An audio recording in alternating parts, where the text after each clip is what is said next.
अस्सलाम वालेकुम बेटे। मोस्ट प्रोबेबली आप सब ठीक हो गए, खुश हो गए। अल्लाह आप सबको खुश रखे। स्टार्ट करते हैं।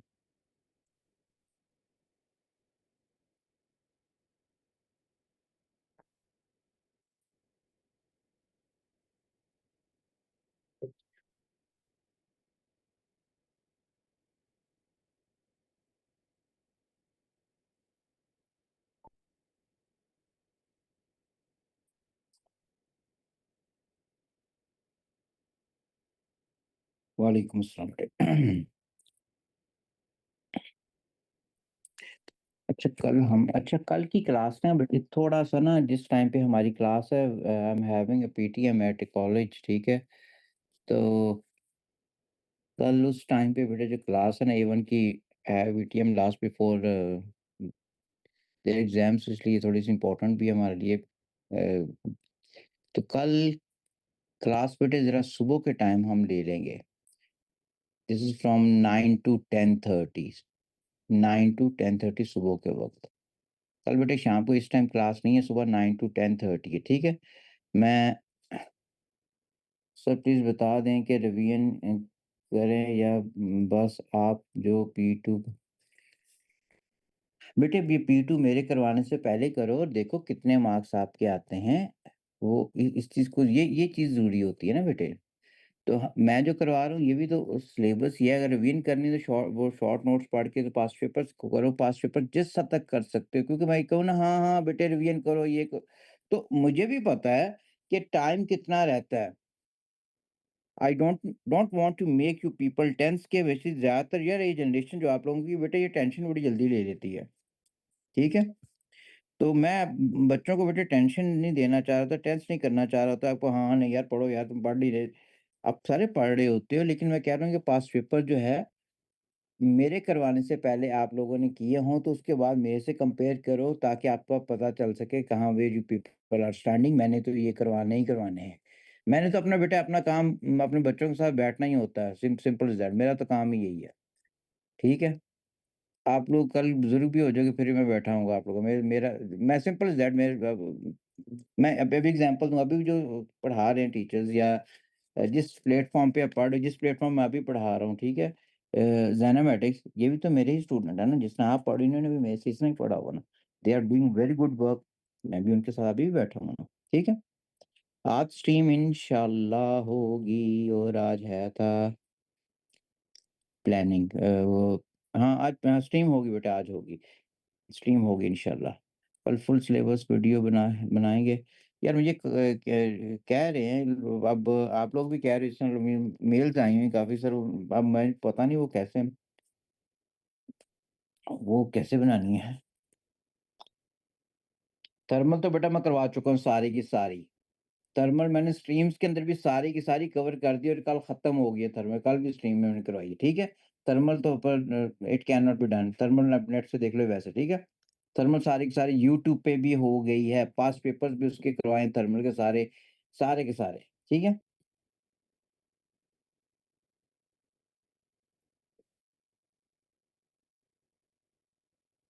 पुराना ताल्लुक है, चलो अब ए लेवल में किसी कल कॉलेज में आओगे तो शायद मुलाकात हो ही जाए। अक्सर ताल्लुक में कॉलेज क्लास में जाके मिलते हैं ए लेवल की, ठीक है? ओके, बिस्मिल्लाहिर्रहमानिर्रहीम। बेटा we were doing this paper and we could not be able to this is October November 2025 है हमारे पास, ठीक है? और दिस इज़ 2-1 वेरिएंट जो पाकिस्तान में नहीं होता ये पेपर पता, ठीक है? 2-1 वेरिएंट बेटे है हमारे पास है। अच्छा, तो स्टार्ट करते हैं।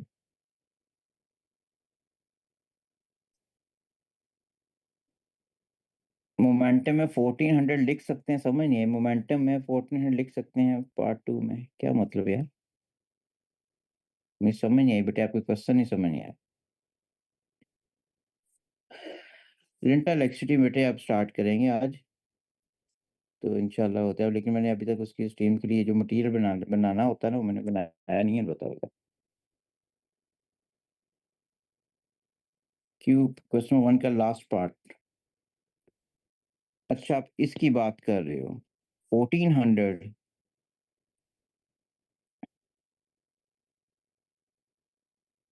हाँ, ठीक है, लिख सकते हो 1400 ठीक है।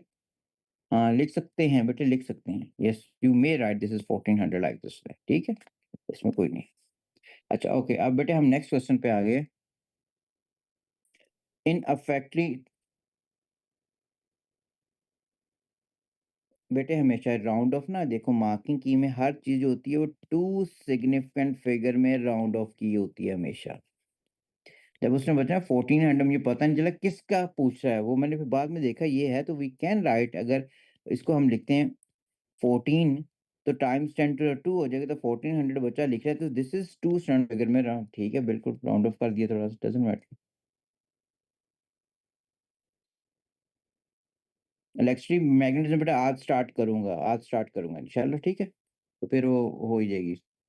Okay, next question. In a factory, an electric motor is used to lift the boxes shown in figure 2.1. अब थोड़ा सा इधर ध्यान कीजिएगा मेरा बेटा यार। यार ये मोटर है और ये box okay. The boxes are placed in a cage and the motor winds a cable around the cylinder to lift the cage. The total mass of the box is 37 kg and they are lifted vertically by 13 meters to store area. Calculate the total weight of the boxes.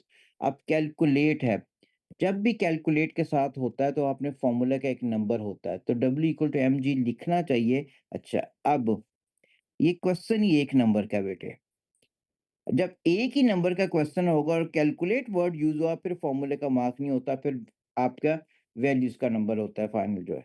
अब maths कितना है 37 है जी की value कितनी है 9.8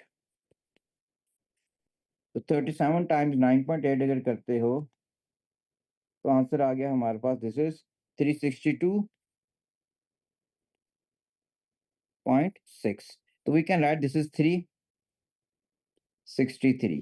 अच्छा अब मैंने पहले कह रहा हूँ मार्किंग में ये आंसर नहीं होगा मुझे आंसर आता है मैं हमेशा वो लिखता हूँ और मैंने रिकमेंड भी ये किया जो आ रहा है वो मार्किंग में बेटा बाद में पब्लिश होती है जो आपको आती है उसमें टू स्टैंड फिगर में हर चीज होती है वहां पे 360 हो गई है ठीक है।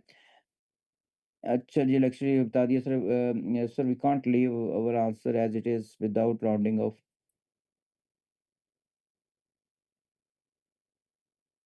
बेटा वी कैन ये लिखना ही इसने एग्जामिनर खुद ही अपनी मार्किंग की में देख लेगा बेटे 360 उसने बचेगा आंसर आर ये रहा ना ये आ रहा है इसको राउंड ऑफ करके आप ये लिखो बिल्कुल 100% ठीक है और बड़ी अथॉरिटी से ठीक कह रहा हूँ और एक्सपीरियंस भी बड़े ही सालों का बड़े experience with number of distinction हर साल जो रिजल्ट के बाद मुझे मिला कर कोई मैं कोई डिस्टिंक्शन आपने ही बता दूंगा स्टूडेंट की किसी न किसी स्कूल से होती कॉलेज से होती या फिर हमारे पास इवनिंग से ठीक है। सर एक मसला आता है जो को केजी में करना है अक्सर क्वेश्चन में करते होते कुछ में नहीं बेटे हमेशा मैथ्स जो है ना होता ही केजी में ग्राम है तो उसको केजी में चेंज कर देना। अगर डेंसिटी का क्वेश्चन आए और उसने एंड में ग्राम पर सेंटीमीटर क्यूब लिखा हो तो फिर क्या जरूरत है केजी करने का ठीक है। ठीक है प्रेयर्स फॉर एवरीबॉडी बेटे। हमारे पास नेक्स्ट में हमारे पास calculate the useful work done in lifting बेटे यूजफुल वर्क डन किसके बराबर है this is equal to gain of gravitational potential energy. तो यहाँ पे वर्क डन किसके बराबर आ रहा है this is equal to gain of gravitational potential energy. Gravitational potential energy क्या हो गया एम जी एच हो गया। अब एम जी की वैल्यू बेटे ऑलरेडी आ चुकी है मेरे पास 362.6 आई थी जो कैलकुलेटर पे वैल्यू होती मैं वही लिख रहा हूँ ठीक है। और हमारे पास एज की वैल्यू हमारे पास विच इज 13 ओके। अब मेरे पास कैलकुलेटर पे यही वैल्यू आई इसको मैं मल्टीप्लाई कर दूंगा 13 से तो मेरे पास आंसर आ गया बेटे 4713.8 आ रहा है। मैं लिखूंगा 4.71 टाइम्स 10 टू रेस पर 3 जूल ठीक हो गया। उसके बाद अच्छा मेरे पास देखो बेटे कैलकुलेटर पे ये वैल्यू लिखी तो मैं जान के लिखी है मैंने ये वैल्यू यूज की है जो कैलकुलेटर पे लिखी होती है उसी को डायरेक्ट 13 से मल्टीप्लाई जो आंसर आएगा वो लिख देना आप ठीक है। But is not compulsory you may right this is 74700 ठीक है उस पे मार्क देगा वो लेकिन आपने हमारे पास ये कितनी 1 2 3 4 5 5 एसएफ में है 5 स्टैंडर्ड फिगर 3 स्टैंडर्ड फिगर से ज्यादा लिखना नहीं मैंने कह दिया 3 स्टैंडर्ड फिगर में लिखना है। तो हमेशा आप उसको लिखो, ठीक है? एफडी भी यूज़ कर सकते हो, एफडी किसके बराबर होगा? एफ फोर्स होगी बेटा, फोर्स ये होगी, डी हमारे पास क्या है, वो हाइट ही ले रहे हो, वही चीज़ बनेगी, ठीक है? वो लिख सकते हो, बिल्कुल लिख सकते हो। उसके बाद नेक्स्ट पार्ट में EMF of the power supply of for the motor, थोड़ा-सा ऑलवेज़ इन 3 स्टेटमेंट में बेटे, हमेशा ऑलवेज़ इन 3 ऐसा, ठीक? EMF of the power supply is 230. The current in the motor is 5.6. It takes 11 seconds for the motor to lift the cage and boxes to the storage area. Calculate the total energy transferred electrically to the motor in 11 seconds.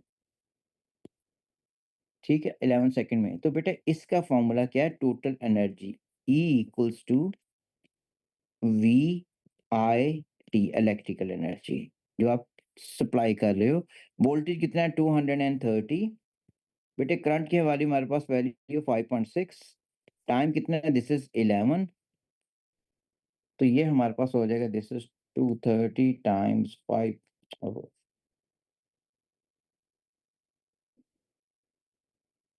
5.6 times 11, तो this is 14168।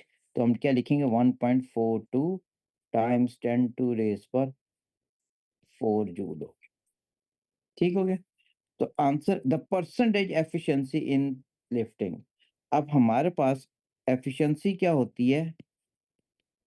Useful energy out over total energy input, ठीक है? Useful potential energy over total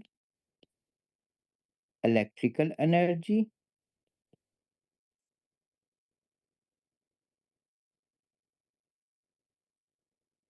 times, क्योंकि percentage का word लिखा है efficiency percentage, इसको आप 100 से मल्टीप्लाई करेंगे। तो यूजफुल एनर्जी आउटपुट हमारे पास क्या थी? इट वाज 4.71, लिखा नहीं जा रहा, 4.71 टाइम्स 10 टू रेज पर 3 ओवर 1.42 टाइम्स 10 टू रेज पर 4 times 100।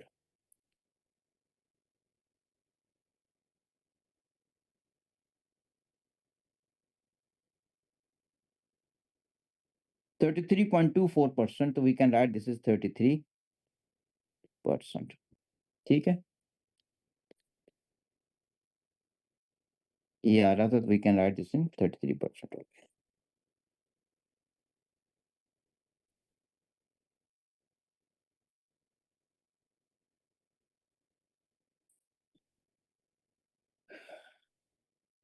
We can write in 3 ऐसा 3 लिखना है, 33.2% लिख दो, 0.2, ओके, 3 ऐसा हम लिखते हैं, ठीक है। Some of the energy transferred by the motor during the lifting process not transferred usefully. State two reason which why efficiency of the lifting process is less than 100%। हाँ जी। सर आई थम question like 10 की power 3 या 10 की power 4 कैसे पता चलता है? मैं अच्छा, ये फिर बाद में जेनिफर मैं बताता हूँ एंड के अंदर आप, ठीक है? फ्रिक्शन हीट, फ्रिक्शन किस जगह पर्टिकुलर बताओ?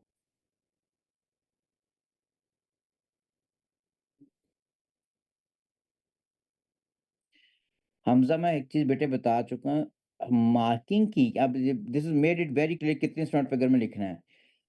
मैंने आपसे कहा बेटे आपने 3SF में लिखना है। मार्किंग की में हर चीज़ 2 सिग्निफिकेंट फिगर में लिखी होती है राउंड ऑफ करके। आपने राउंड ऑफ नहीं करनी, आपने 2 में लिखनी, आपने 3 में लिखना है। एक चीज़ आगे पढ़ोगे नेक्स्ट क्लास में, परसीन ये ज़्यादा प्रिसाइज़ है देन 33, ठीक है? वो एग्ज़ामिनर खुद ही बेटे उसके अकॉर्डिंगली देख लेगा। आपने इसी में लिख के आना जो कैलकुलेटर पे वैल्यू आ रही है, जो सच है, जो सीख है, आपने वो लिख के आना है, ना कि एग्ज़ामिनर ये सोचेगा कि मैंने 3 में क्यों लिखा है, 2 में क्यों नहीं लिखा, तो आपने लिख के ही 3 में आना है, ठीक है?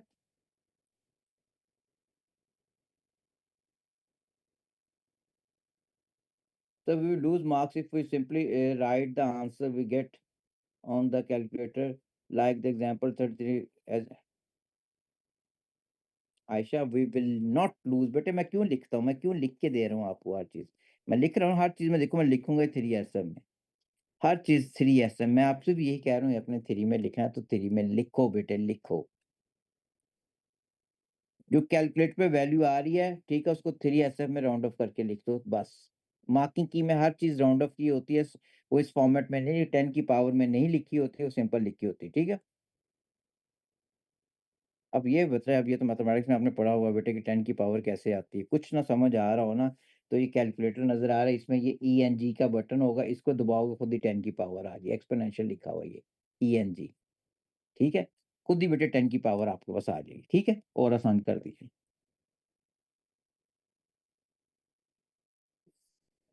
ठीक हो? अच्छा। अच्छा बेटे, अब हमारे पास energy transferred by the motor during the lifting process not transferred, okay. Some the energy transferred by the motor during the lifting process not transferred. State two reason why the efficiency of lifting process is less than 100%। अच्छा, जब lift कर रहे होगे ना, तो ये हमारे पास कुछ हमारे पास ये जो बकेट जो भी है, ये कोलाइड करेगी विद एयर पार्टिकल्स, ठीक है? Some of the energy is transfer to the air particles on collision with them, ठीक है? यानी सम of energy is lost in doing work against air resistance। ठीक हो गया? दूसरा हमारे पास क्या हो सकता है? जो मोटर में डिफरेंट फ्रिक्शन की वजह से जो एनर्जी लॉस होता है, तो वो भी लिखेंगे, ठीक है? मोटर में भी हो सकता है, और हमारे पास यहाँ से वाइंड करते हुए भी इसमें भी हो, ये मोटर लगी हुई है ना, तो हमारे पास इसके अंदर भी चलने हो सकता है। तो हम लिखते हैं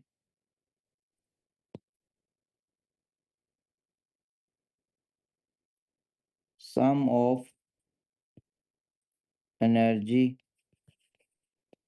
is lost as heat due to friction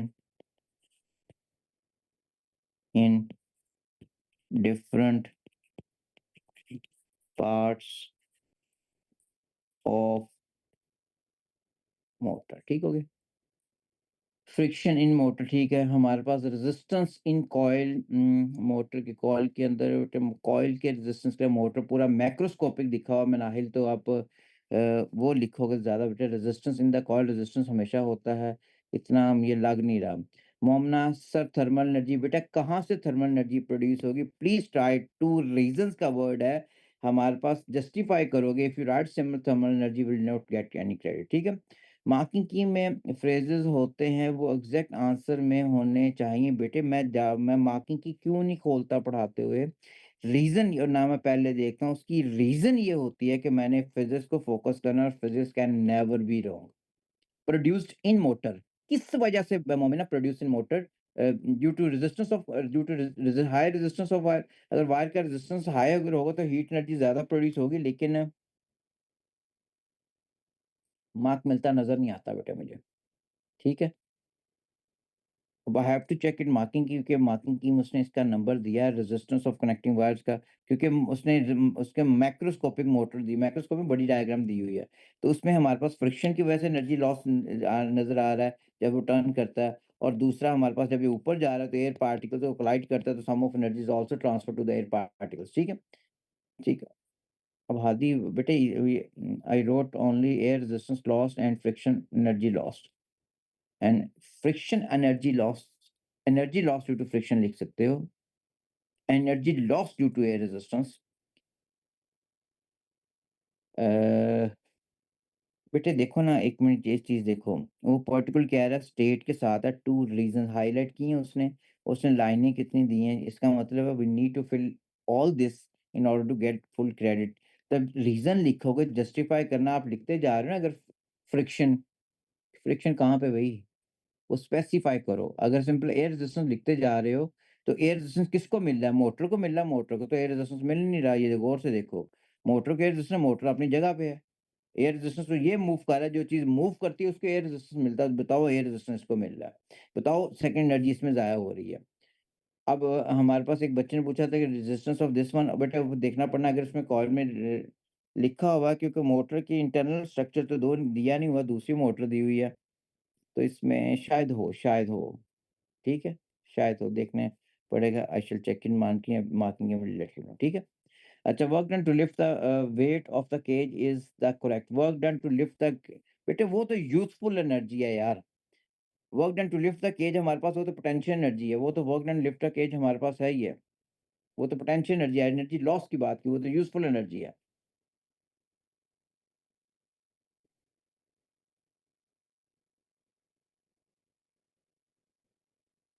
आदि ठीक हो जाएगा। नेक्स्ट में हो गया? ओके।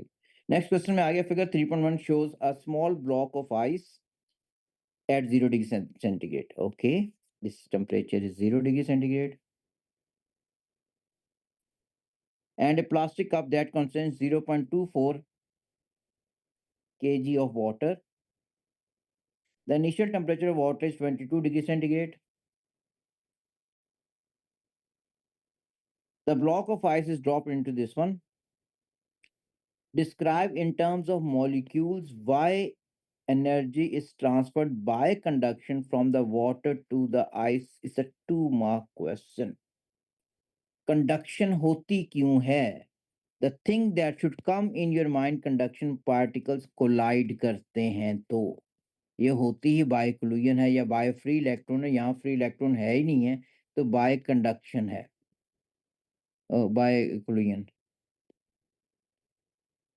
इसका ना पार्टिकल रैंडमली मूव करते हैं, जाके कोलाइड करते हैं, तो आप कोलाइड करते हैं तो हमारे पास अपनी एनर्जी उसको ट्रांसफर कर देते हैं आइस पार्टिकल्स को, ठीक है? Conduction from water to ice, तो हमारे पास आइस पार्टिकल का वाइब्रेशन एम्पलीट्यूड इंक्रीज हो जाएगा। सिंपल ये होना है। From water to ice, simple. तो हमारे पास लिखेंगे वाटर पार्टिकल्स या molecules, in terms of molecules लिख दिया तो मॉलिक्यूल का वर्ड लिख देता हूँ। Move randomly and collide to ice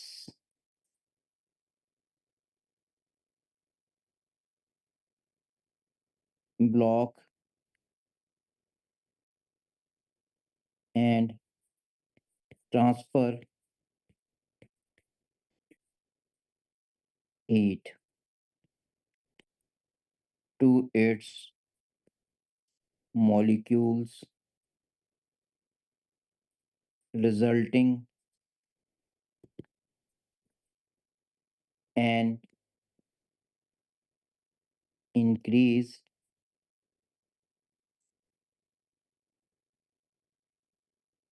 in their vibrational amplitude, ठीक है? Now this is 2 mark. Describe how the energy is transferred by conduction from water to the ice. Further ice में आगे molecules में कैसे energy transfer हो रही है उसको हमें लिखने की जरूरत नहीं है, ठीक है? यहाँ पे हमें मार्क पूरा मिलना चाहिए। मॉलिक्यूल मूव रहने कोलाइड इंपॉर्टेंट चीज थी। And transfer this heat to molecules resulting in increase of their vibrational amplitude.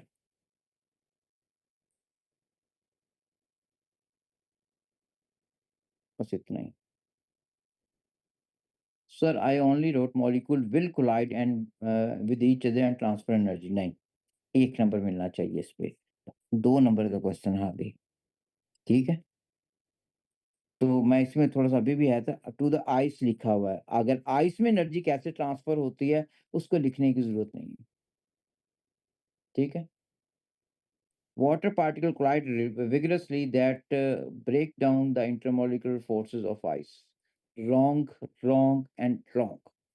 Collide तक मार्क मिलेगा। सेकंड में नाहिल आप बेटे आपने तो उसको मेल्टिंग में चले गए हो। अब अगर आप कहते हो ना हमारे पास इंटरमॉलिक्यूलर फोर्सेस ब्रेक हो रही हैं, इसका मतलब स्टेट चेंज हो रही है। इसमें लिखा हुआ कोई स्टेट आइस वाटर में चेंज हुआ है, ये तो नहीं लिखा हुआ। लिखा नहीं हुआ तो हम क्यों करते नहीं बेटे? कंडक्शन काफ़ी है, नहीं बेटे कंडक्शन उसने भी लिखा ऊपर, मैंने इसलिए हाइलाइट भी किया था समझाने के लिए। अगर सिर्फ कंडक्शन लिख दिया नहीं, कोलिजन का वर्ड होना चाहिए। जब कंडक्शन का वर्ड है, the thing that should come in your mind is collision, ठीक है? ओके, नेक्स्ट क्वेश्चन के अंदर हमारे पास all the ice melts and at equilibrium the temperature of water in the cup is 6। Okay, the specific heat capacity of water is 4200 joule per kg per degree centigrade. Calculate the energy transferred from this kg of water as it cools. तो formula क्या apply कर, Q is equal to M C delta theta या Q equals to M C delta T. अब delta theta से कर रहा हूँ, ठीक है? अब इसके अंदर मैथ कितना गिवन है? 0.24 और वाटर एज इट कूल्स, इसका टेम्परेचर चेंज हो रहा है ना।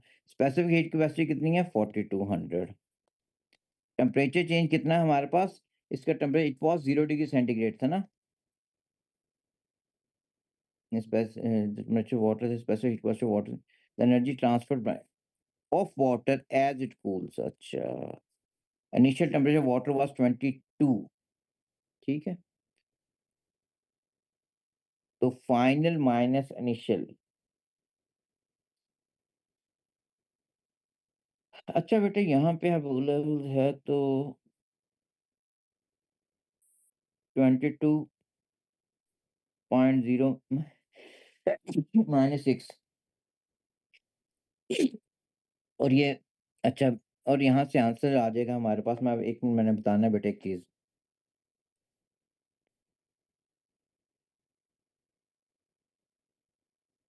16 आंसर इज 16128। तो हम लिखें 1.61 टाइम्स 10 टू रेस पर 4। अच्छा, अब बेटे इसके अंदर अगर मैं यहाँ पे theta two minus theta one होता है ना, अगर बेटे आप लिखते हो यार यहाँ पे 6 लिख देते हो, -22 लिखते हो, तो आंसर नेगेटिव में आएगा। वो नेगेटिव का मतलब होता है एनर्जी लॉस की है। वाटर ने नो डाउट एनर्जी लॉस की है और आइस ने एनर्जी गेन की है। जो चीज एनर्जी लॉस में जाएगी नेगेटिव में रिप्रेजेंट होती है। वो ठीक है, बिल्कुल नेगेटिव से मैंने क्यों नहीं लिखा? क्योंकि ओ लेवल में इस तरह एनर्जी ट्रांसपोर्ट का वर्ड आप हमेशा एनर्जी का वर्ड पॉजिटिव में लेते हो।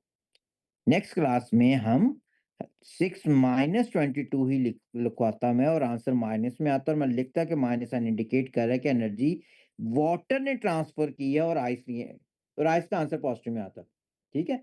फाइनल मैन माइनस इनिशियल होता है, मैंने भी लिखा है, मैंने delta theta change of temperature मैंने कंसिडर कर दिया, ठीक है?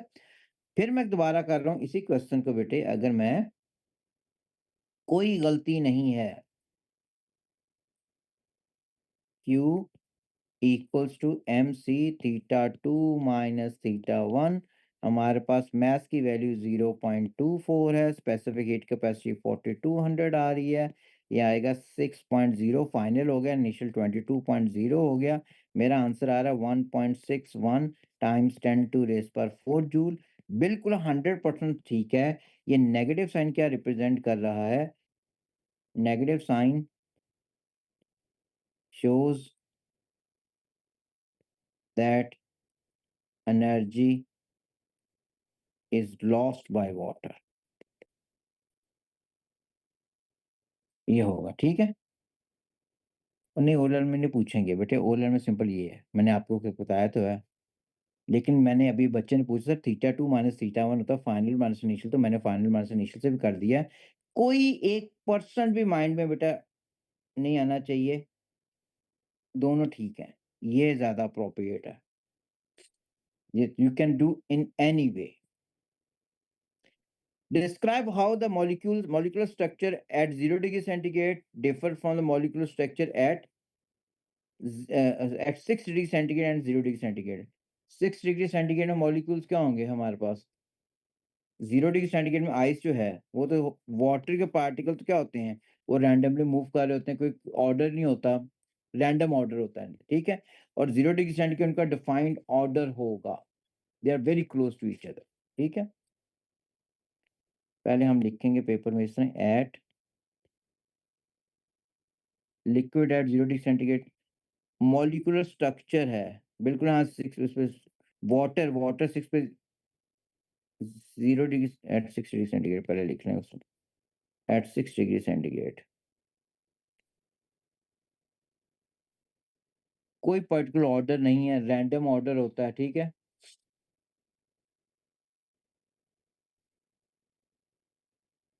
ठीक है। तो हम लिखते हैं random order of molecules. Structure की बात है, कोई लिखने की ज़रूरत नहीं, मॉलिक्यूल रैंडमली मूव करता है। मूव का तो पूछा ही नहीं उसने। उसने ऑर्डर की पूछा, रैंडम ऑर्डर कह लें या विदाउट एनी ऑर्डर कह लें, ठीक है?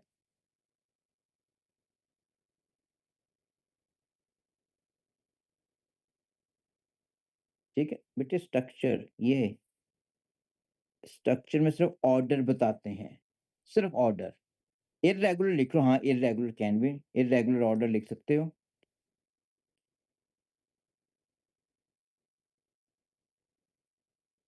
और अगर कोई बच्चा लिख रहा है कि विद लीस्ट स्पेसिंग, ये स्पेसिंग का पूछा ही नहीं उसने, ठीक है? देखो मॉलिक्यूल ये ऑर्डर बताना है, सिंपली आपने ऑर्डर की बात हुई है, ठीक है? और eight 0 degree centigrade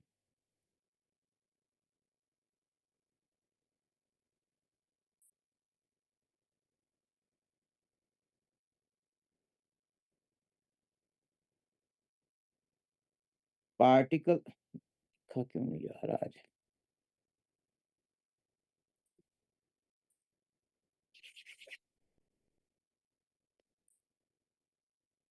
defined order या पैटर्न ऑफ आइस पार्टिकल्स, बस, ठीक है? लूज़ली फिक्स्ड, स्ट्रांगली फिक्स्ड, हाँ, ये वर्डिंग यूज़ कर सकते हो बेटे, ये वर्डिंग यूज़ हो सकती है कि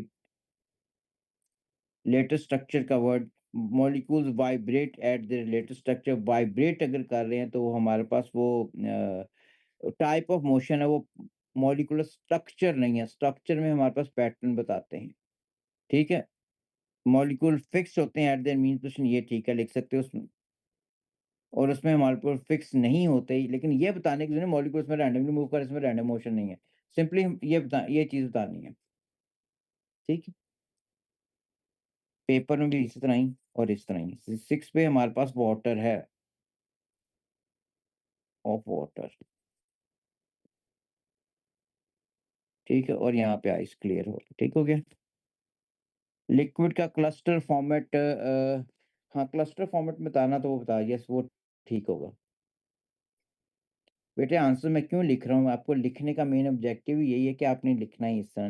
दे मैं स्ट्रक्चर पढ़ा रहा हूँ, स्ट्रक्चर लिख रहा हूँ, पर्टिकुलर बताता भी जा रहा हूँ। Molecule fixed in regular pattern, बिल्कुल ठीक है बेटे, in this one.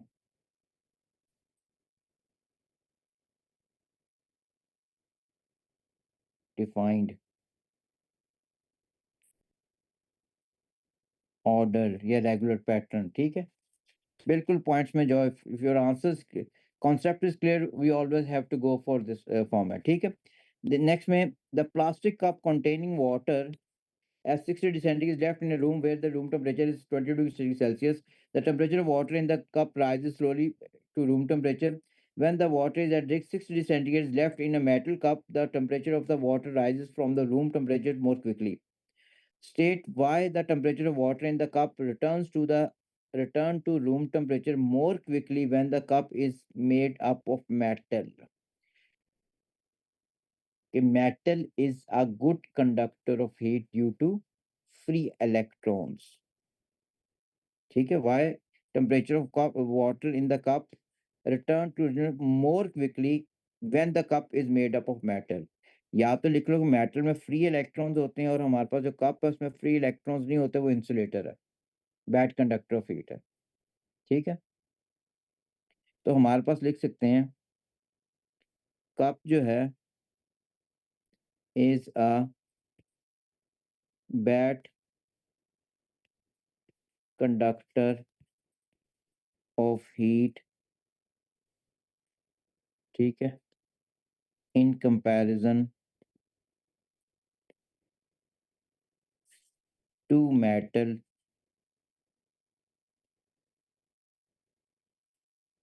Having large number of free electrons, ठीक है। Metal is good conductor of heat as it has, ठीक है, ठीक है बेटे।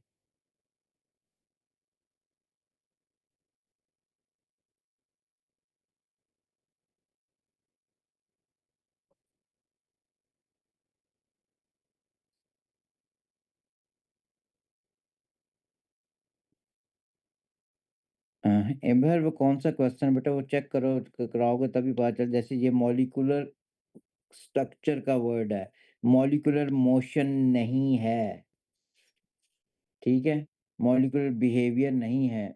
सिंपल स्ट्रक्चर में क्या चीज आ रही होती है, अरेंजमेंट आ रही होती है, स्पेसिंग नहीं है। उस तरह स्पेसिंग वैसे कह सकते हो, लेकिन अरेंजमेंट में ऑर्डर सिंपल बताना होता है। तो कुछ चीजें जरूरी होती हैं बेटे, जो आपको जो रैंडमली आप लिख देते हो कि शायद ठीक हो जाएगा, ऑल द एग्जामिनर चेक करता है, लेकिन फिजिक्स में हर चीज दो ही लॉजिक लेवल होते हैं, या ठीक है या गलत है, दरमियान में कोई अनसर्टेनिटी नहीं हो रही है, ठीक है। इन सॉलिड में कंडक्शन कोलिजन से होती है, सॉलिड में तो पार्टिकल वाइब्रेट कर रहे होते हैं, तो करते हैं, वाइब्रेट करते हैं तो कोलाइड करते हैं ना। लेकिन ये हमारे पास कप जो है, सारों में थोड़ी के वो हमारे पास लिखा है बैड कंडक्टर, कंडक्टर है, लेकिन ये नहीं मैं क्या होती ही नहीं है, होती है इसमें भी। बैड, ये वर्स्ट कंडक्टर ऑफ हीट है, ठीक है, worst bad conductor of heat है। नेक्स्ट क्वेश्चन पे आगे। क्वेश्चन 4 के अंदर figure 4.1 shows a ray of light striking the left hand surface of a thin converging lens. Explain why the ray refracts and changes direction as it enters the glass. हाँ जी, इसकी speed क्या होगी glass के अंदर। हर medium में हमारे पास जो speed है वो लाइट की, वो चेंज होती है, ठीक है। हर कलर की डिफरेंट होती है। ग्लास में लाइट की स्पीड जो है हमारे पास डिक्रीज करती है, ठीक है, and it will enter towards the denser medium, towards the normal I should say, ठीक है।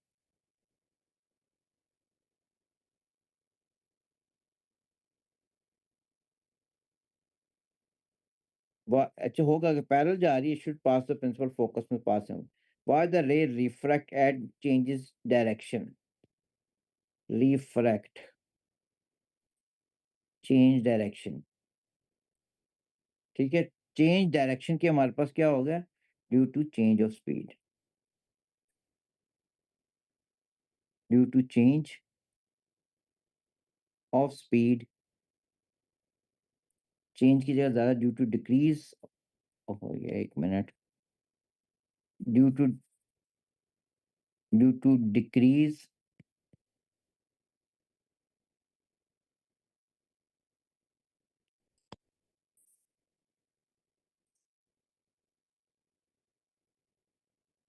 इन स्पीड,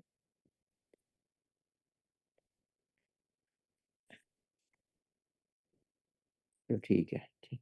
उसके बाद रिफ्रैक्ट, एक मीडियम से दूसरे मीडियम में जाना जिसमें एंगल ऑफ इंसिडेंस कभी भी जीरो ना हो, ठीक है, जिसमें एंगल ऑफ इंसिडेंस कभी भी जीरो ना हो।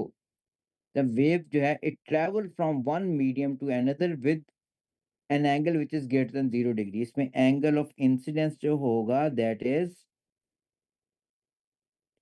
एंगल ऑफ इंसिडेंस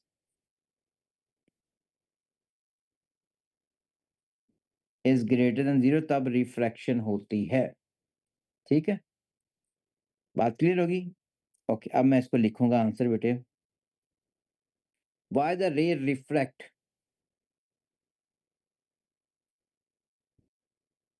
रे refracts because its angle of incidence is not equal to zero. ठीक हो गया। And bends towards normal due to decrease of its speed in glass with no change in frequency। Wavelength change होती है, frequency change नहीं होती। ठीक है sir, I right light enters from less dense to more dense medium, it changes speed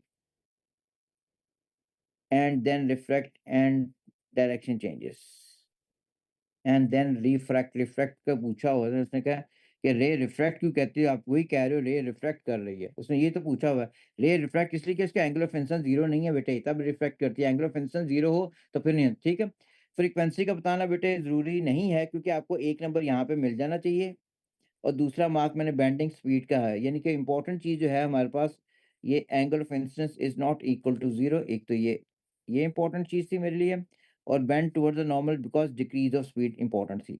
अब मेरे पास जगह है थी तो मैंने लिख दिया नो चेंज इन फ्रीक्वेंसी, ताकि वेवलेंथ अलबत्ता डिक्रीज डिक्रीज करती है, स्पीड वो डिक्रीज नहीं करती। ठीक है, वेवलेंथ चेंज होती है। Due to greater refractive index causes refraction, मिल जाएगा क्योंकि इनडायरेक्टेड अप्रोच है ये, लेकिन इब्राहिम मिलेगा। इब्राहिम शायद लिख रहे हैं due to greater refractive index या due to difference of refractive indexes. ठीक है, वो भी इस पे मार्क मिल जाएगा, बिल्कुल मिलेगा। वो n इक्वल टू 1 C/V होता है। आप फॉर्मूला नहीं पढ़ते हो, लेकिन वो IGCSE वाले पढ़ते हैं। ठीक है बेटे, आप देखो आपके सामने मैं क्वेश्चन में ये चीज अंडरलाइन करता हूँ, और आंसर भी देखो 2 मार्क का होता है। इसका मतलब मार्क कैसे सिक्योर करना होता है उस चीज को, यानी कि जो आता वो नहीं लिखना, जो पूछा हमने वो लिखने की कोशिश करनी। रे ओनली रिफ्रैक्ट मैंने angle of incidence is not equal to zero. हाँ बेटे, नहीं तो ट्रांसमिशन ऑफ लाइट आ जाएगी, रिफ्रैक्शन ऑफ लाइट नहीं होती। रिफ्रैक्शन अगर देखो ना, ये हमारे पास ये अगर मीडियम था, रे सीधी आ रही है, angle of incidence is zero, ये सीधी चली जाएगी, बेंड की नहीं है, तो बेंडिंग नहीं हुई तो रिफ्रैक्शन भी नहीं हुई। ठीक है, okay. Explain what is meant by principal focus of a lens. The point where all the parallel rays of light converge या appear to diverge। ठीक है,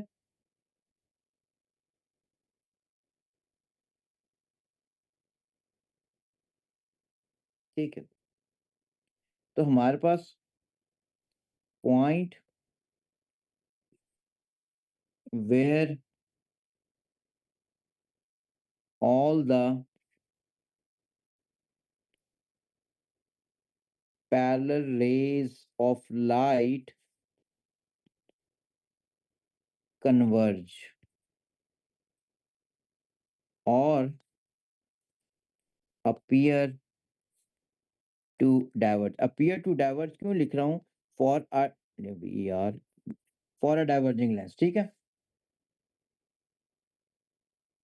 अच्छा ग्रेट बेटे, यहां तक क्लियर हो गया।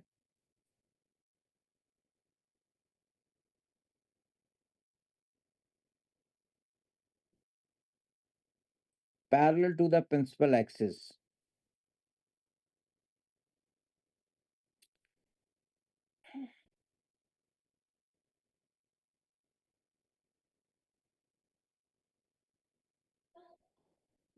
Like if we consider like this way, हमारे पास इसके अंदर हमारे पास ये आ गया, तो अगर मैं ये बनाऊं 1 मिनट, और रेज अगर इस तरह भी अगर आ रही हैं,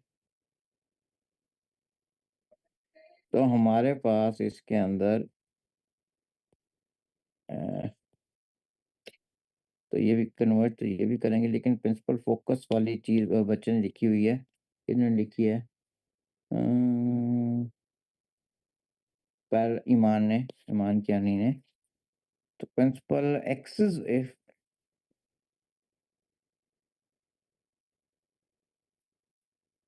ज्यादा बेहतर है लिख लेना, point where all the parallel rays of light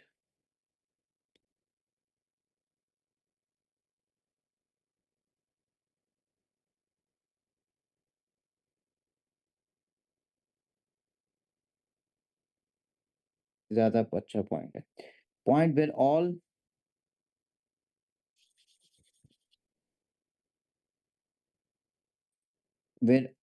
rays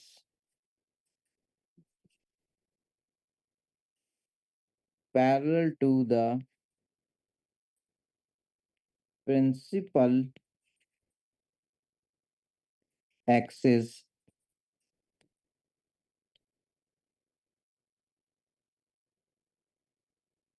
where rays parallel to the principal axis converge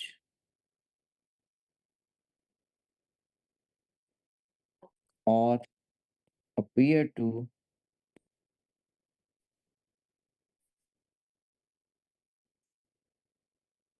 diverge।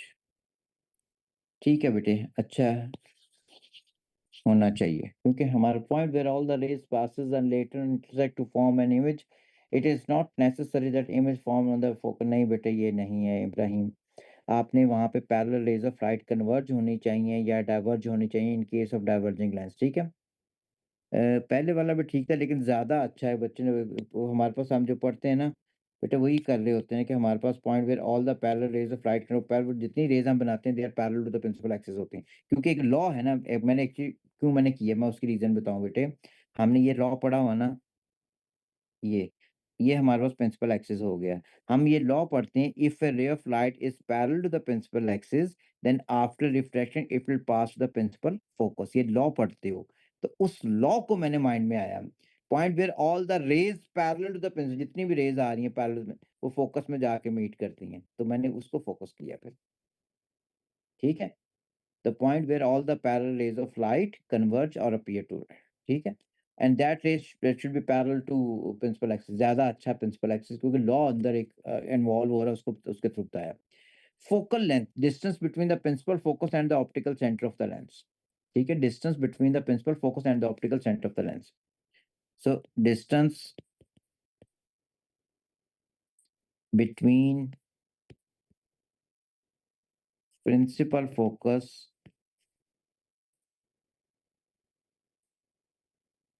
and optical center of lens। ठीक है।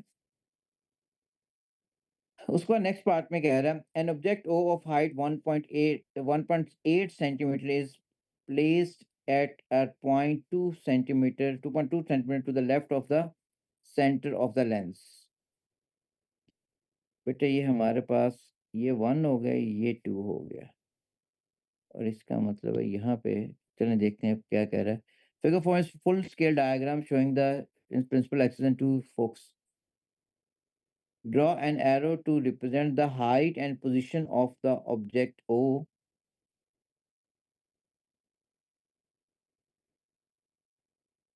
The arrow should start on the principal axis।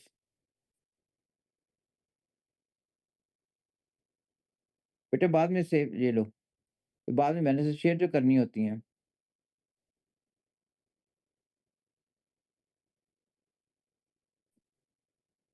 ठीक है, okay. इसमें यार हमारे पास an object O of height 1.8 is place 2.2 centimetre, ये जो चीज लिखी हुई है, हाइट भी दे दी है और 2.2 है। अब इसको अगर मैं यहाँ बनाऊं, बेटे हमारे पास 1 सेंटीमीटर ग्रिड होता है, यहाँ लिखा भी हुआ है, ये ऑप्टिकल सेंटर होता है ये वाला। ठीक है। तो मेरी ये 2.2 पे बन रही है हमारे पास, यहाँ से लेके यहाँ तक, यहाँ से लेके यहाँ तक 1 सेंटीमीटर हो गया, इतना ही दिया हो ना। हाँ जी, ये 2 हो गया, तो इसका मतलब ऑब्जेक्ट यहाँ पड़ी हुई है। अब ऑब्जेक्ट की हाइट कितनी है उसने कही है 1.8, ये 1 होगी, ये 1.8 यहाँ तक, तो ये हमारे पास होगी बेटा ऑब्जेक्ट ओ। उसने कहा, मैंने ओ लिख ली।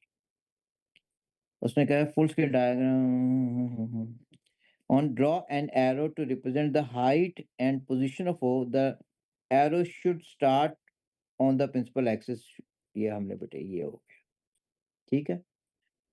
2.2 ये हो गया, 2.2 हो गया, और 1.8 था, 1.8 ये हो गया, बिल्कुल ठीक है।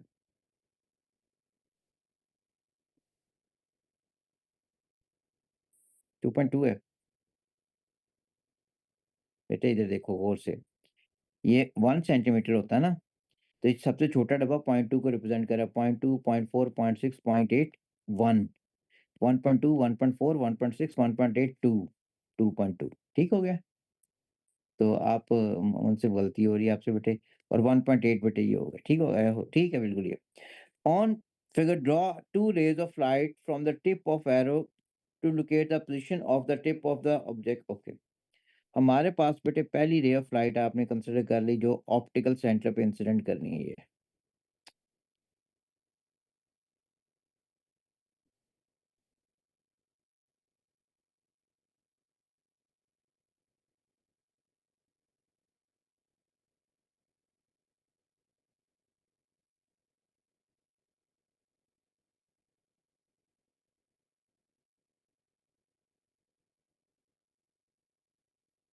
ये होगी, ठीक है?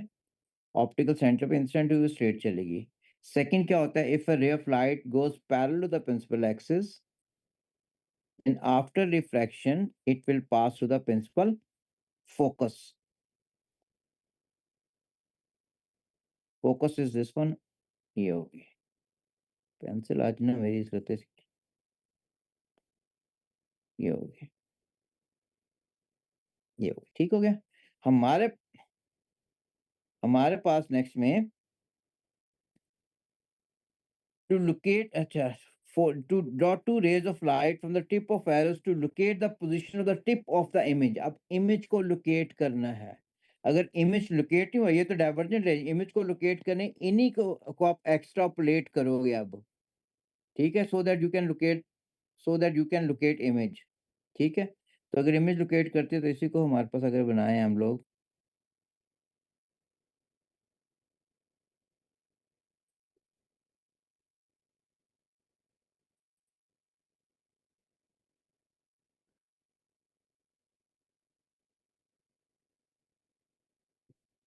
अच्छा 1 मिनट में,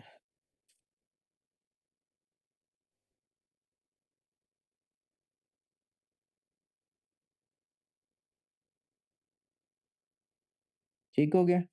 ठीक बन गई ना? ओके, अब मैंने इसको रखना है बेटा, इसको एक्स्ट्रापोलेट करना है।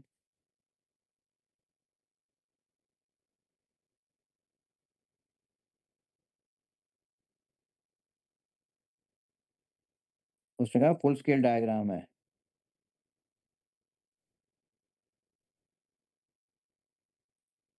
बेटा थोड़ा-सा हिल जाता है, मैं एक उँगली छोड़ूँ तो दूसरे से हिल जाता है फिर वो।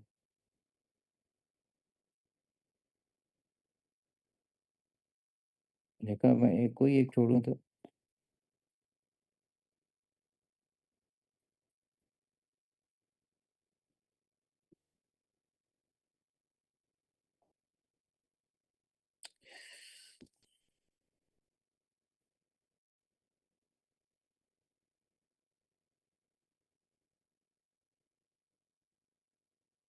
अलबत्ता आप लोग ना इस साइड रख के देखना, मैं अब सॉफ्टवेयर को यूज़ करते हुए बना दूँगा।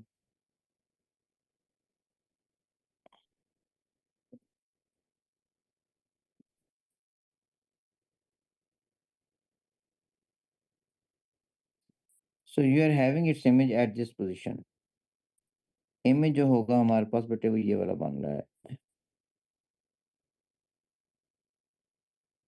कोई ये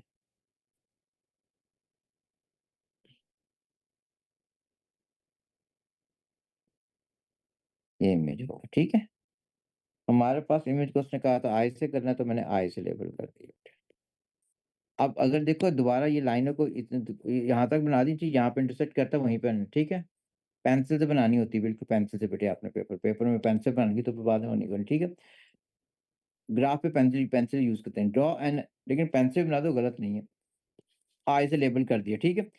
state whether the image of O is real, virtual and explain your answer. This is a virtual image because you have located this image by extrapolating the this one, ठीक है? तो हमारे पास this is a virtual image, virtual because it is not obtained on a screen and is located by extrapolating the emergent का word use कर दो या refracted emergent rays behind the mirror, behind the objective। ये हो ठीक है, यानी these rays are assumed to be coming from this one, तो वो भी ठीक है। Image obtained is from the same side of the lens, hence it is virtual।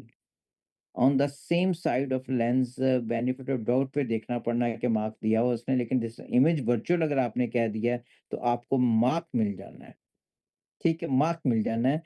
क्यों? हमारे पास वेदर के साथ उसने एंड एक्सप्लेन योर आंसर लिखा हुआ है। कोई बच्चा एक्सप्लेन नहीं करता, उसका यहाँ से भी अगर ठीक हो जाता तो उसको आधा मार्क कैम्ब्रिज में होता नहीं, तो स्टूडेंट की फेवर में मार्क जा रहा होता तो उसके accordingly you will get mark, ठीक है। या यानी ये रेस हमें लग रहा है, जो मैंने कहा ना यहाँ से निकली, एक्स्ट्रा प्लेट किया आपने, इमेज को लोकेट किया, we can not obtain this on a screen that, ठीक है। Explain how did you find distance and length of O. बेटे उसने कहा ये डिस्टेंस कितना होना चाहिए, दिस इज 2.2 सेंटीमीटर, और ये कितना होना चाहिए 1.8 सेंटीमीटर। तो ये सेंटीमीटर ग्रिड है, ये 1 सेंटीमीटर है। अब गौर से देखना, यहां से लेके बेटे यहां तक 1 सेंटीमीटर है। सबसे छोटा डब्बा किसको रिप्रेजेंट कर रहा है, 0.2 को। यानी यहां से स्टार्ट करते हैं 0.2, 0.4, 0.6, 0.8, 1 हो गया। तो 1.2, 1.4, 1.6, 1.8, 2 हो गया। तो 2.2 इज हियर देन, तो ये 2.2 हो गया। हाइट देखनी है तो यहाँ से लेके यहाँ तक 1 सेंटीमीटर हो गया, यानी 0, 0.2, 0.4, 0.6, 0.8, 1, 1.2, 1.4, 1.6, ये 1.8 यहाँ हो रहा है, तो इसलिए ठीक है। Sir I wrote the image is virtual because it is upright, mark मिल जाएगा, मिलेगा मार्क बेटे, क्योंकि कन्वेक्स लेंस में अपराइट इमेज हमेशा जो होता है वो वर्चुअल होता है, इसलिए ठीक है। बड़े कम सवाल हुए इतनी देर में यार, पेज तेज करनी पड़नी। An iron beaker containing liquid x is placed on a bench on a laboratory. Iron का बीकर है, the liquid x began to evaporate slowly, explain why the evaporation causes the temperature of liquid to decrease। क्योंकि highly energetic particles जो हैं, they are leaving from the surface, they escape out from the surface, leaving behind low energy particle resulting a decrease of their kinetic energy and hence temperature, ठीक है। तो हमारे पास हम लिखेंगे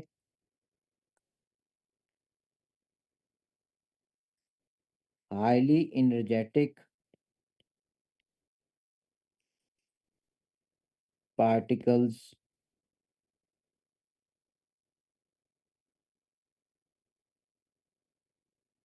escape out from the surface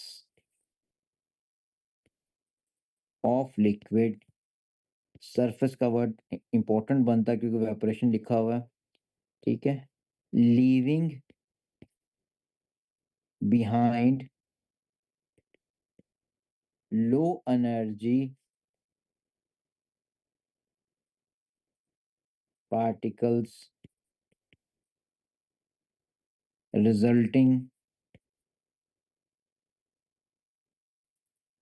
a decrease of their temperature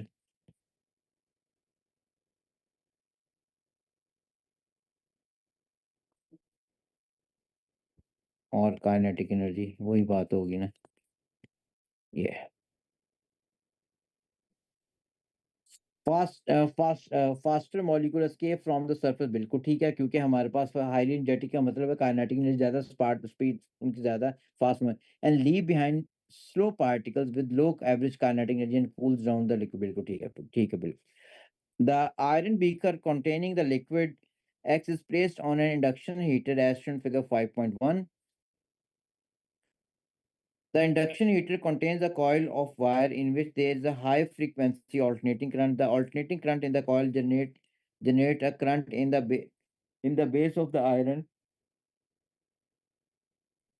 Sorry, in the base of iron beaker by electromagnetic induction. Explain how the electromagnetic induction generate a current in the base of iron beaker. जब current pass करेगा ना, तो ये coil क्या होगी, magnetise होगी और उसकी मैग्नेटिक फील्ड चेंज होगी। अगर जब भी चेंज ऑफ मैग्नेटिक फील्ड हो पर टाइम, तो ईएमएफ इंड्यूस होती है। ठीक है। The coil is magnetise due to alternating current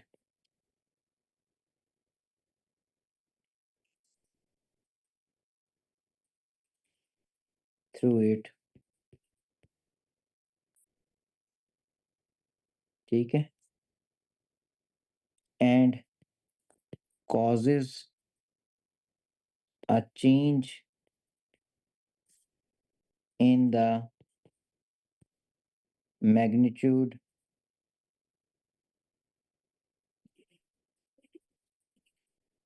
and direction of field lines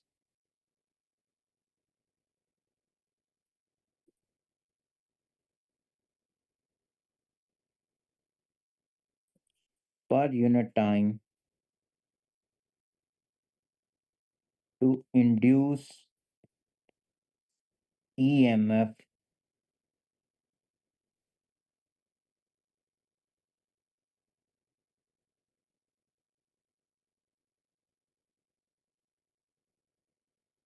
and hence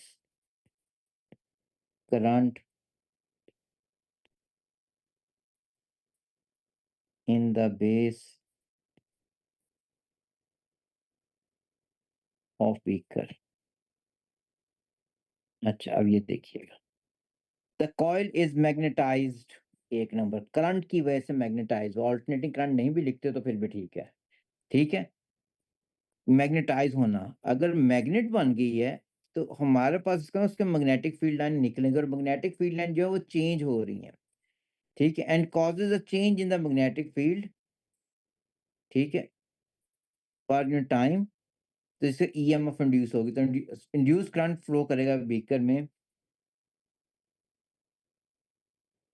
as, further लिख दूं, as iron is a conductor, यानी सर्किट कंप्लीट हो गया तो ईएमएफ इंड्यूस होगी, करंट फ्लो करना शुरू कर देगा। ठीक है।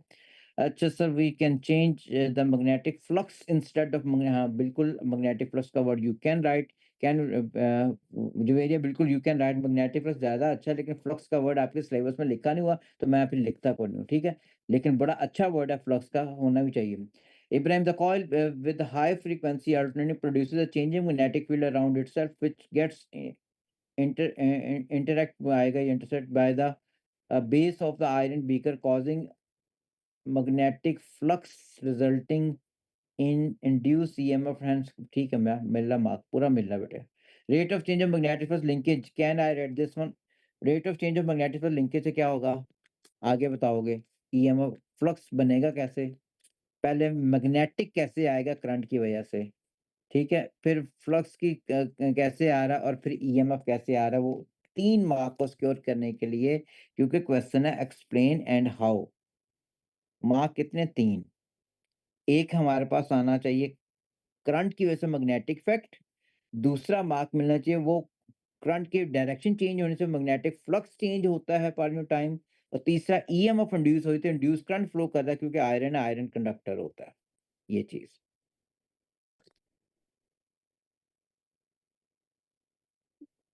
बिल्कुल ठीक है आदि, बिल्कुल ठीक है बेटा। नेक्स्ट क्वेश्चन में the current in the base of the iron beaker causes the base of the beaker become hot. The temperature of the liquid at P just above the base increases. Figure 5 shows the position of the P. Explain in terms of molecule why the density of liquid X decreases as its temperature increases. जी, क्यों decrease की है?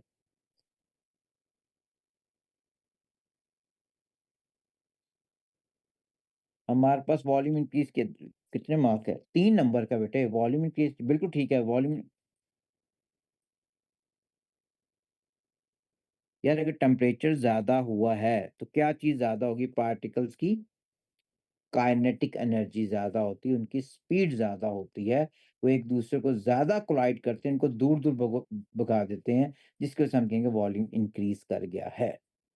ठीक है। तो average temperature क्या होता है? Temperature क्या होता है? काइनेटिक एनर्जी होती है। ठीक है, तो हम लिखते हैं टेम्परेचर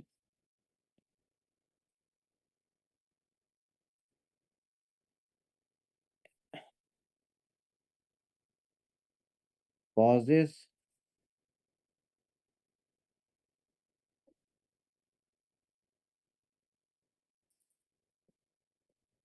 इंक्रीज इन टेम्परेचर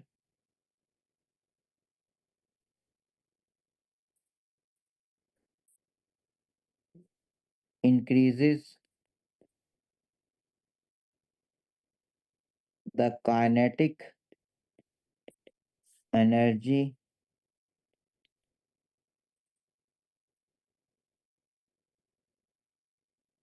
ठीक है,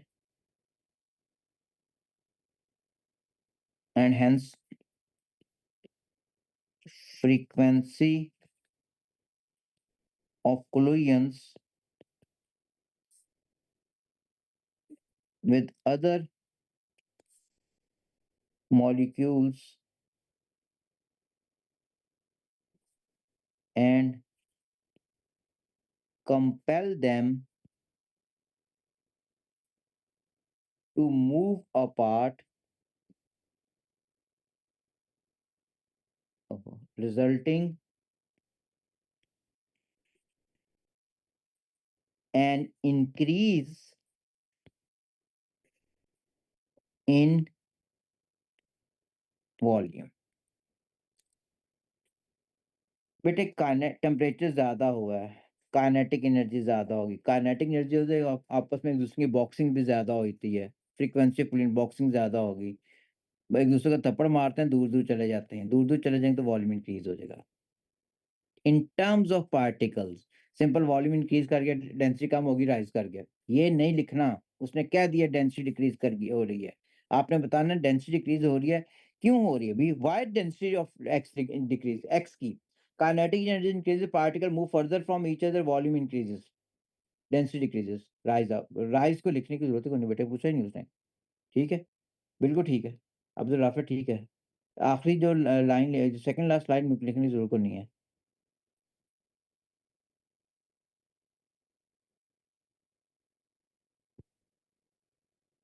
ठीक हो गया? तो increase in temperature increases the kinetic energy and frequency of collision with each other, with other molecules, and compel them to move apart। दूर दूर थप्पड़ छप्पड़ टांगे शांगे मारते हैं एक दूसरे को, तो लड़ाई की वजह से दूर दूर चले जाते हैं, तो वॉल्यूम इंक्रीज हो जाता है। ठीक है, जगह खाली हुई थी, रश खत्म हो गया जगह। ठीक है, हमारे पास the decrease in the density of the liquid at P causes the transfer of thermal energy throughout the liquid. Explain how this. 2 mark. अगर जिसकी हमारे पास डेंसिटी कम हुई है वो क्या करेगा? राइज करेगा। और जिसकी डेंसिटी ज्यादा है, वो क्या करेगा? वो सिंक करेगा।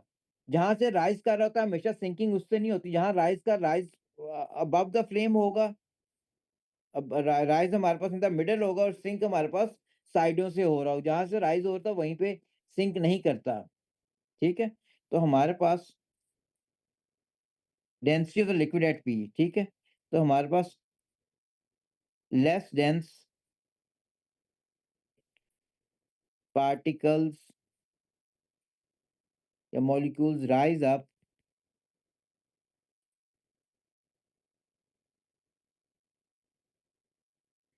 Density of particle at P.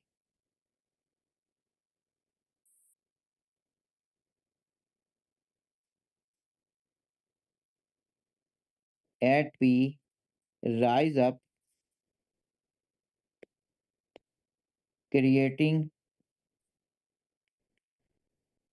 a partial vacuum,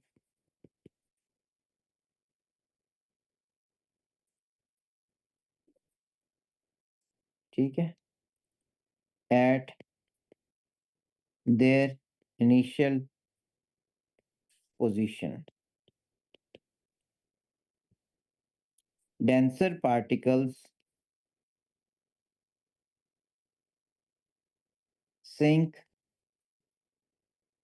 along the walls to occupy the partial vacuum developed.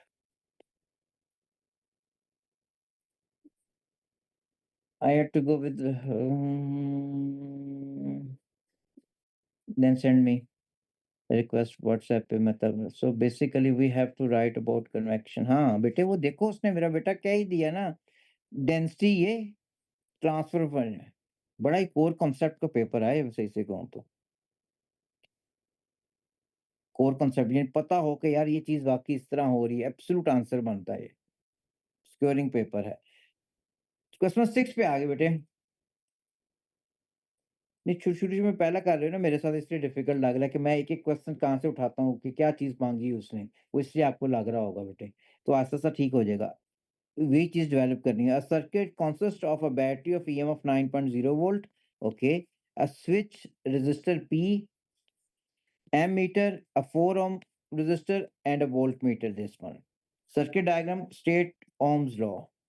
Potential difference across the ends of a conductor is directly proportional to current provided temperature is constant लिख रहे हो या provided physical conditions is kept constant। ठीक है, उनसे मैं पढ़ता हूँ।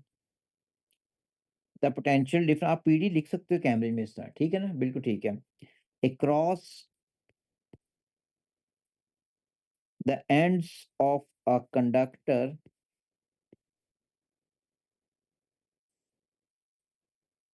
is directly proportional to current provided। Earlier हम लिखते हैं physical conditions are kept constant, लेकिन provided temperature is kept constant आपके सिलेबस में लिखा हुआ है। Temperature is kept constant. ठीक हो गया नहीं? अच्छा, current flows through the conductor is directly proportional potential difference while temperature remain constant. बिल्कुल ठीक है अब्दुल हाफिज। हमारे पास ऊपर तुमने पूछा था मुझसे, as the volume near the base increases, near the peak हो ज्यादा बेहतर है, the particle rise, volume of volume near the base increases, particle rise. कोई मार्क नहीं है इस लाइन का। क्यों? Because less dense. उसने क्या दिया, एक मिनट बेटे एक मिनट, क्या लिखा है? Decrease in density of the liquid at P causes. अब डिक्रीज उसने क्या दिया ना, तुम ये तो लिखने का जरूरत नहीं, लेस डेंस होगी, ठीक है, तो ये तो लिखने की जरूरत ही कोई नहीं है जो आपने लिखा है। हमें ये पता लेस डेंस हो चुके हैं पार्टिकल, डिक्रीज कर दिए तभी लेस डेंस लिखा है ना मैंने। एट पे राइज कर दिए मैंने, ये यस आंसर यहाँ से स्टार्ट होना है। तो जो आपने पहले लिखा है कोई नहीं है उसमें, सिंपल मुझे लाइन लगा देनी चाहिए।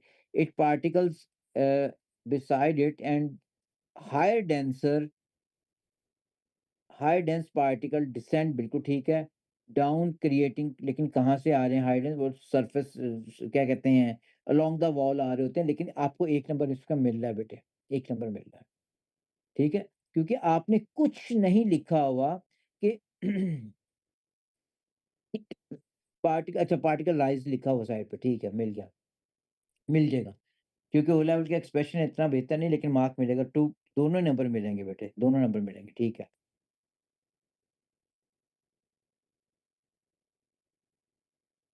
If it keep it resistance constant, क्या है रेजिस्टेंस, क्या है बेटा, जो हमारे पास फिजिकल कंडीशन रेजिस्टेंस की फिर फर्दर कंडीशंस बनती हैं, या फिर लिखो फिर physical conditions are kept constant.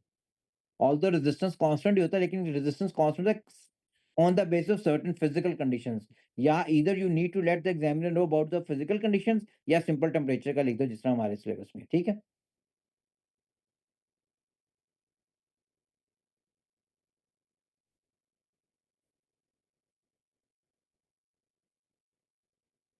2 line में देर के बाद initial less dense particles at P rise up, creating a partial vacuum at their initial position. Initial P के ऊपर, यानी P के ऊपर इनिशियल पोजीशन ये थी। Denser particles sink along the wall to occupy the partial vacuum developed। ठीक है? Maths की क्लास अभी 5 मिनट पढ़े हैं। Resistor P is a cylinder of length। 4 सवाल हुए यार, 1 मिनट आप लोगों। चलो पहला पेपर है ताकि ना मिला था तो कल भी तुम्हें। अच्छा कल क्लास सुबह के टाइम में पहले भी याद करा रहा हूँ, बाद में ना ये कहिएगा ओहो सर ये हो गया, आप मैसेज भी आ जाएगा ज़ैनोमैटिक से।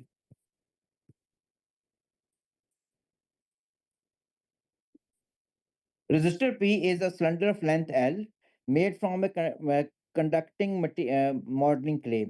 Figure 6.2 shows the resistor P.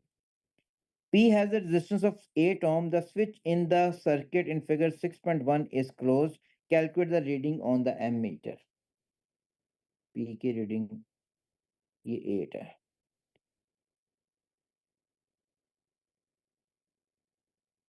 बेटे रीडिंग अगर देखनी तो फॉर्मूला क्या अप्लाई करोगे? V equals to I R. सुबह बेटे मॉर्निंग के टाइम क्लास है 9 to 10:30 प्लीज, ठीक है? सुबह 9 बजे से लेके 10:30 पे।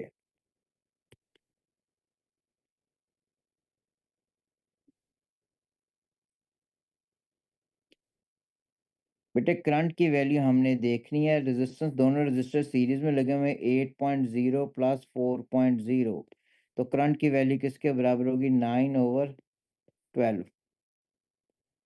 ठीक है, तो 3 3 4 3/4 हो गया 0.75। ये आंसर है। ये 2 क्लासेस नहीं है बेटे, शाम ये वाली क्लास नहीं है, ये वाली क्लास नहीं हो सकी। मैंने कहा कल एक स्कूल के अंदर जहाँ कह लो मैं वहाँ पे पीटीएमएल और ग्रामर के अंदर, तो I shall be busy there. Parent teacher meeting है, ठीक है?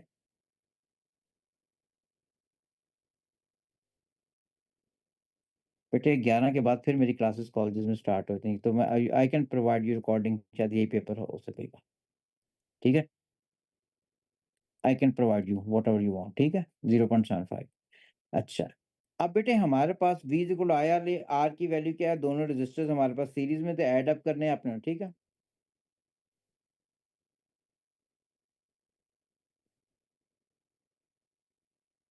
शेर यार मैंने कहा कि बेटे मुझे इस तरह नहीं याद है ना, this in my send me at my number request so that I can honor it on time then.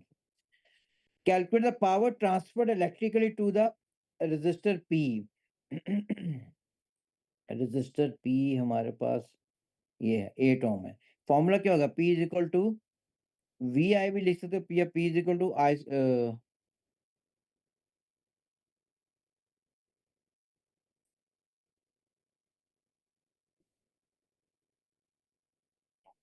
Power transfer लिखा तो I square R, power loss में आ रहा होता है ये, लेकिन आंसर सेम आया ना है। करंट 0.75, रेजिस्टेंस हमारे पास 8 था इसका answer.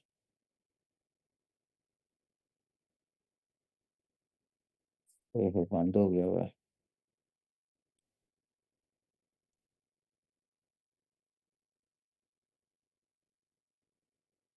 4.5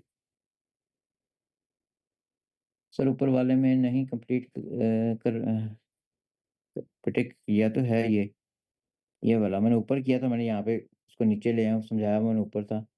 voltage directly proportional to current if keep resistance constant is correct definition.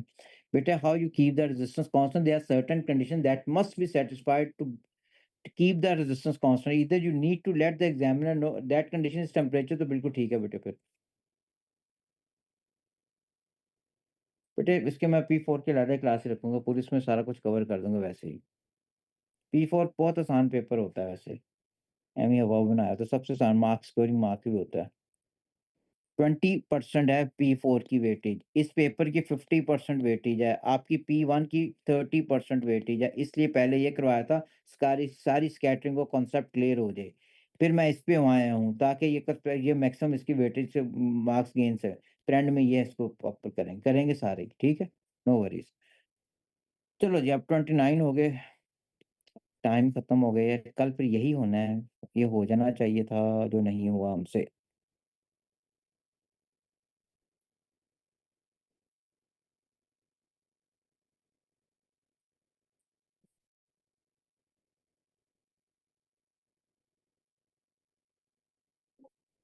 जी, जी बेटे, हाँ जी। सर मुझे सारे नोट्स आते हैं मगर पेपर के वक़्त अटेम्प्ट नहीं होते। बेटे आपने जवाब थोड़ा-सा रट्टा लगाना ही करते हो, देख-देख के याद किया हुआ ना। देखो हर चीज़ लिखने न्यूमेरिकल लिख के करने की कोशिश करो ताकि तुम्हारे हाथ और ब्रेन की कोऑर्डिनेशन हो सके। वो चीज़ आती है रिकॉल नहीं हो रही क्योंकि हाथ को इंस्ट्रक्शन ही ब्रेन नहीं देता यार ये लिखना है। तो बेटे नहीं लिखोगे तो नहीं हो सकता है। मैथमेटिक्स को और फिज़िक्स को लिख-लिख के न्यूमेरिकल सॉल्व करने पड़ते हैं, अदरवाइज़ नहीं होता और ये छुट जिस दिन हमारा पास पेपर होगा उससे 1 दिन पहले बहुत ज़्यादा पढ़ने की ज़रूरत नहीं है। अगर ये सिचुएशन है ये तो क्योंकि वो पेपर में जाके चीज़ें भूलना शुरू हो जाएँगी बिल्कुल। ठीक हो गया?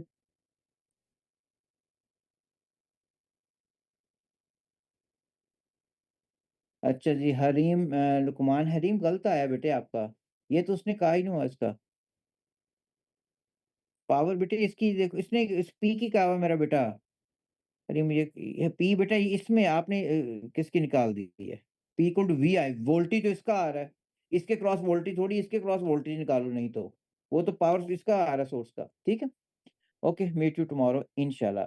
कल पेपर बेटा यही है, कल सुबह क्लास है हमारी 9 टू 10:30 एएम और पेपर यही होगा नवंबर 21 नवंबर 25। 2-1 हो गया और ये खत्म हो जाएगा फिर 2-2 वेरिएंट पे हम स्टार्ट कर देंगे नवंबर। ठीक हो गया? ओके बेटे जी, अल्लाह हाफ़िज़।